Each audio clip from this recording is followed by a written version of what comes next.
La ventilación mecánica no invasiva es un procedimiento que en los últimos años se está implementando de forma muy creciente. Cuando hablamos de ventilación no invasiva podemos entender tanto en domicilio, y en este sentido el envejecimiento, el aumento de las afecciones respiratorias están haciendo que en los próximos años la prevalencia de los respiradores en domicilio sean enorme, sea muy destacable, pero también en este contexto, en este marco de pandemia, somos conscientes de que la ventilación no invasiva es una estrategia eficaz, eficiente en un gran número de pacientes para el tratamiento de la insuficiencia respiratoria aguda cuando fracasan las medidas conservadoras.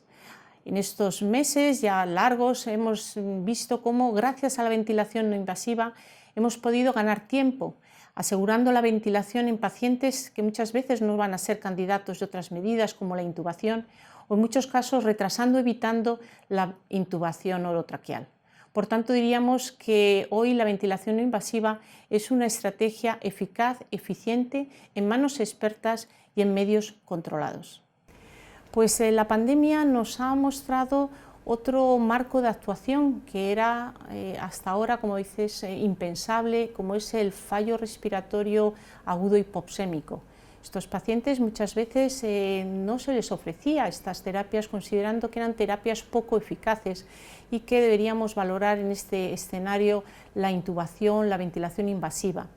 Sin embargo, el tratamiento de la neumonía por COVID nos ha puesto de manifiesto que en muchos casos la ventilación invasiva ha sido eficaz, evitando intubaciones, y eficaz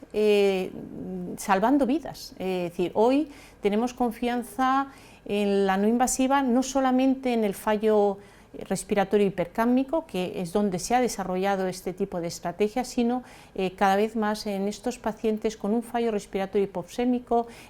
no grave, pero sí moderado, que muchas veces conseguimos con ello evitar una intubación. Los límites son el hacer bien las cosas, es decir, no podemos pensar que una ventilación no invasiva puede hacerla cualquier médico, cualquier enfermera, que pueda hacerse en cualquier ámbito. Es decir, tenemos que ser conscientes que es necesario que aquellas personas que son tratadas con ventilación invasiva lo sean de forma correcta en un ámbito controlado, que requiere monitorización. Necesitamos tener información de lo que está pasando, de cómo está adaptándose el respirador, de la eficacia, porque si no podemos tener situaciones de retraso en una intubación que sea necesaria. Tenemos que ser conscientes, y esto es una llamada de atención a que, siendo una estrategia eficaz, también debemos ser muy cuidadosos.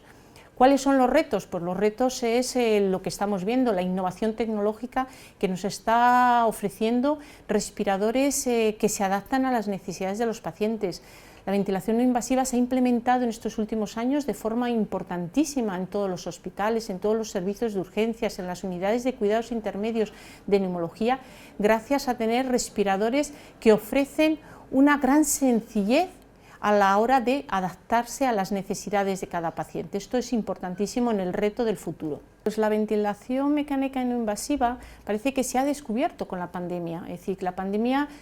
ha sido un gran demostrador de las capacidades de los servicios de neumología en la atención de estos pacientes, y el por qué es porque los neumólogos llevamos trabajando nuestras unidades de intermedios no tan conocidas, donde estábamos manejando pacientes con ventilación no invasiva. Esta experiencia, este conocimiento ha servido para poder ayudar a las necesidades en un momento tan difícil, donde los centros hospitalarios, hemos de reconocer, en esas primeras olas, pues han estado limitados de recursos en los ámbitos de intensivos. La unidad de intermedios ha ganado vida, es decir, ha hecho posible que personas puedan sobrevivir a la neumonía por COVID gracias a tener una ventilación no invasiva. El paciente con neumonía por COVID es un paciente que, cuando se le tiene que intubar, requiere una intubación y una ventilación invasiva durante a veces semanas. Entonces las consecuencias luego son, estos pacientes requieren luego una recuperación. Es decir, ahora nuestras unidades de cuidados intermedios, que durante las primeras olas atendieron a pacientes con COVID muy graves, salvando vida como una alternativa a la intubación, pues hoy también tienen que atender a estos pacientes que han quedado con un distrés respiratorio, con una serie de consecuencias y daños y secuelas a nivel pulmonar que hace a veces necesario el uso de la no invasiva e incluso en domicilio. Por tanto, yo diría que los servicios de neumología pues se han hecho fuertes mostrando sus capacidades, sumando esfuerzos a otros servicios como han sido la urgencia, como ha sido la medicina intensiva y también las salas de hospitalización.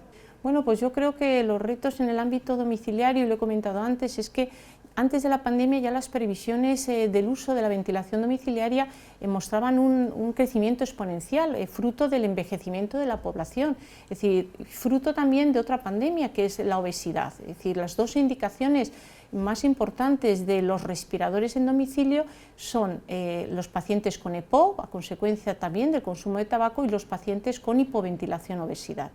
Ya vemos que para el 2030 las expectativas es que se multipliquen por 3 el número de pacientes que tengamos en domicilio con respiradores. ¿Esto qué reto nos pone en la mesa? Pues nos pone en la mesa disponer de una mayor conectividad, una telemonitorización a través de los respiradores que nos permitan tener información de aquello que está pasando en el domicilio. Ya lo hemos implementado en otras terapias domiciliarias donde tenemos la suerte de poder tener reportes de los datos de los respiradores del domicilio para que el paciente no tenga que trasladarse a la consulta, para evitar consultas que a veces no son necesarias y sin embargo tener un mayor control. Por tanto, yo creo que el reto es la innovación tecnológica, la mayor conectividad y la sencillez y la simplicidad en el uso de estos respiradores. Esto nosotros como neumólogos lo estamos demandando, es decir, todas las especialidades, toda la medicina se ha